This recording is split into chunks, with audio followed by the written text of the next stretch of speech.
mengatakan bahwa dia melihat Bapak Yanwar Stefanus bergeletak bersimbah darah.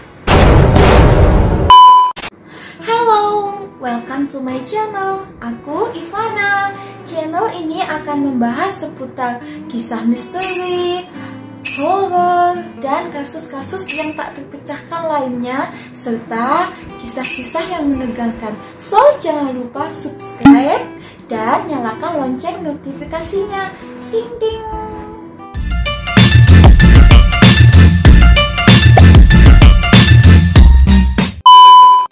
Kali ini Iva akan menceritakan kisah pembunuhan yang disertai bunuh diri yang datangnya dari Jawa Timur nih cuy.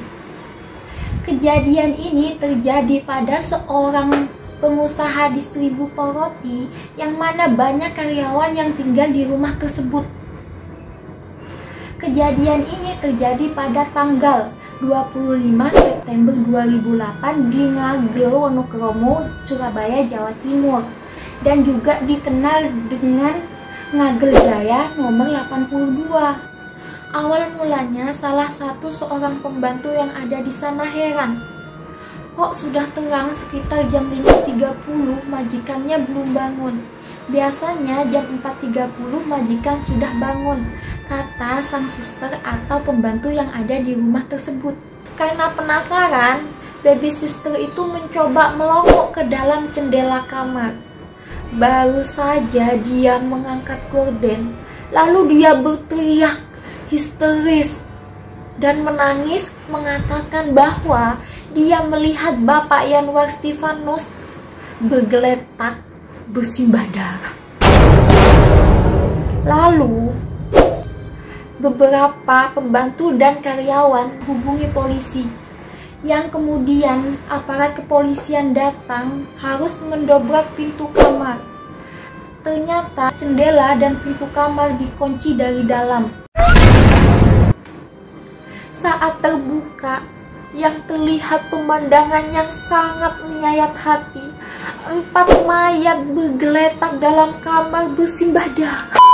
Yanwar Stefanus, sang juragan dan pemilik rumah, tergeletak di paling barat kasur.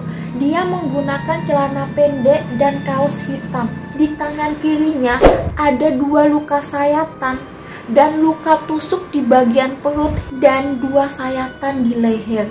Sebilah pisau kecil tergeletak di atas perut dan sebilah pisau daging menempel di perut laki-laki tersebut. Persis di samping kanannya tergeletak Yonatan Jansen, anak dari Bapak Yanwar yang masih berusia 5 tahun. Dan lehernya terkoyak gara-gara digorok. Di sebelah kanannya lagi tergeletak dalam keadaan terkelungkup, yakni Christian Kevin, anak bungsu dari Bapak Yanwar yang masih berusia 3 tahun.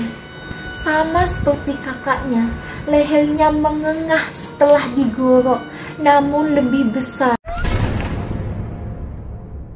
Sementara Seniwati, yaitu istrinya yang berumur 36 tahun, terlentang di sisi berlawanan dengan mayat Yanwar dan juga kedua anaknya.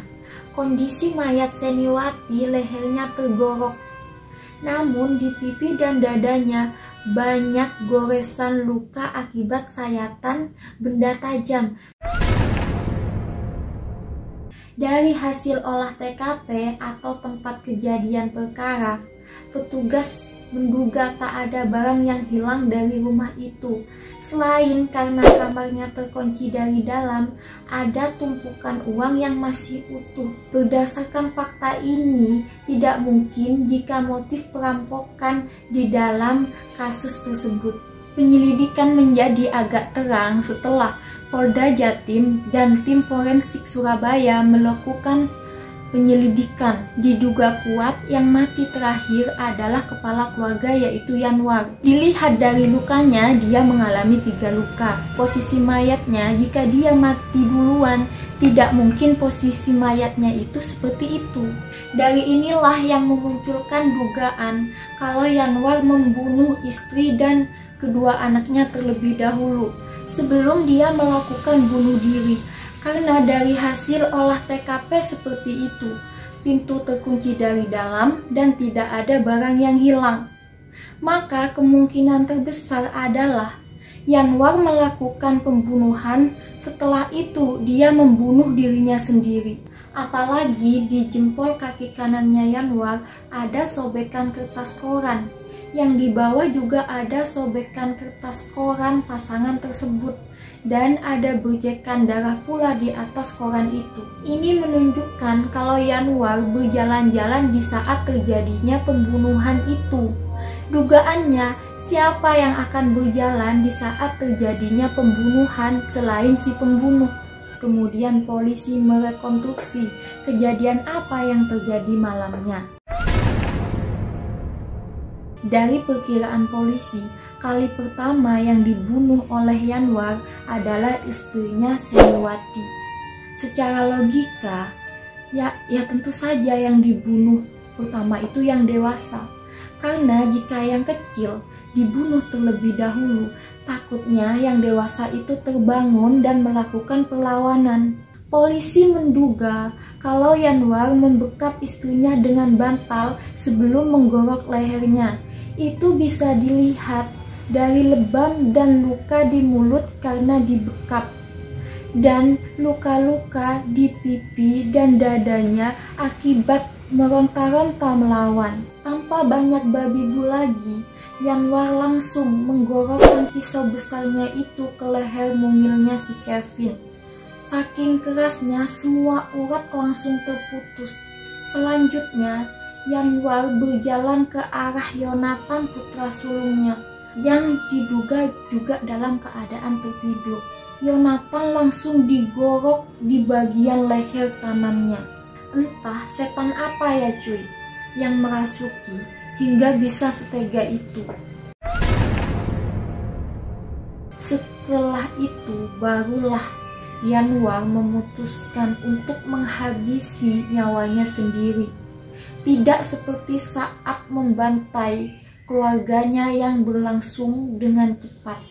Diduga Yanwar kesulitan untuk menghabisi nyawanya sendiri. Pertama, dia menyayat pergelangan tangan kirinya, kemudian dia menusuk dadanya. Namun lagi-lagi diduga karena dia tak sanggup menusuk dadanya terlalu dalam, hingga pada akhirnya dia mengeraskan hatinya untuk menusuk perutnya sendiri. Karena kesakitan, Yanwar sempat berhenti sebentar. Kemudian Yanwar menuliskan kata-kata, "Aku minta kalian orang saja." Dia menulis dengan darahnya sendiri di tembok. Setelah itu kemudian dia menggorok lehernya. Namun itu tidak juga mematikannya. Setelah itu dia memutuskan untuk mengakhiri penderitaannya. Dia menggorok lehernya sekali lagi. Hingga pada akhirnya tidak lama dia tewas. Menurut salah seorang karyawan laki-laki, pada sekitar jam 12, dia melihat Bapak Yanwar keluar dari kamar dan mondar-mandir seperti orang gelisah. Hingga pada akhirnya dia masuk ke kamarnya lagi. Hanya karyawan itu mengaku tak mendengar apa-apa dari kamar tersebut. Dan tak lama setelah Bapak Yanwar masuk kamar, saya pun tertidur dan tak tahu apa-apa, ucap karyawan tersebut. Selain itu, latar belakang Yanwar sendiri sangat tertutup. Bahkan dia jarang berbicara dengan pembantu-pembantunya, kata seorang petugas yang ikut menangani kasus ini. Yang mengerti fakta-fakta lebih jelas dari kasus ini, komen di bawah ya. Thank you sudah menonton videonya Iva. Jangan lupa bantu like, share, dan juga subscribe-nya. Dan nyalakan loncengnya agar mendapatkan notifikasi video terbaru dari Iva. Oke, bye-bye.